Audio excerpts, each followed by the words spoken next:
İşe hazırlıq və ofis videolarımı sevdiyiniz üçün 2 gün dalbadal ofisə gedəndə sizin üçün mini bir vlog hazırladım. İndi gələk ən maraqlı və Azərbaycanla tamamilə fərqli olan bir məqama. Bu 2 gün ərzində biz növbəti 3 aylıq planlamanı həyata keçirdirik. Bu planlama zamanı rəhbərimiz bizə ümumi yol xəritəsini göstərir, lakin planlamanı tamamilə komanda həyata keçirdir, rəhbər qatışmır, lazım olduğu zaman bəzi prioritet dəyişikliklərini həyata keçirməli olduğumuzu bildirir. Buna əsas səbəb isə rəhbərimiz bizim işimizin mütəxəssisi olduğumuzu bilir və düzgün planlama aparacağımızdan əmindir. İndi deyə bilərsiniz ki, əsl menecerdən işdən danışdım, bəs bu olma nə əlaqə? Bir öncəki vloqumda da qeyd etdiyim kimi biz bu rubrik planlama zamanı nahar fasilələrinin birində öz ölkələrimizə məxsus milli mətbəximizdən bir yeməklər hazırlayıb aparırıq. Mən bu dəfə dolma hazırlamaq qərarına gəldim, amma yenə vegetarian hazırladım. Çünki iş yoldaşlarımın həqiqətən də böyük bir qismi vegetariandır, vegandır. Dolmanı da vegetarian hazırlamaq nə bilim, amma nəysə, elədiyim iş yoldaşlarıma görə çox maraqlı yeməklər hazırlanmışdı. Hindistan və Portuqal mətbəxi daha çoxluq təşkil edirdi. Həmişə olduğu kimi mənim yeməyim bir kraliça kimi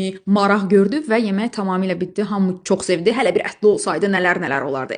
Nəysə. Daha sonra iclaslarımıza geri döndük, planlamanı apardıq və gün sonlanandan sonra sosiallaşmağa davam etmək qərarına gəldik və laser tag oyununa getdik. Laser tag elə bilin ki PUBG-dir. Sadəcə olaraq lazerlər ilə bir-birinizə belə deyək nişan alıb vurursunuz. İlk dəfə idi oynayırdım, amma özümdə sniper qüvvəsi, gücü tapdım və 20 nəfər arasında 7-ci oldum. Heç də pis deyil məncə.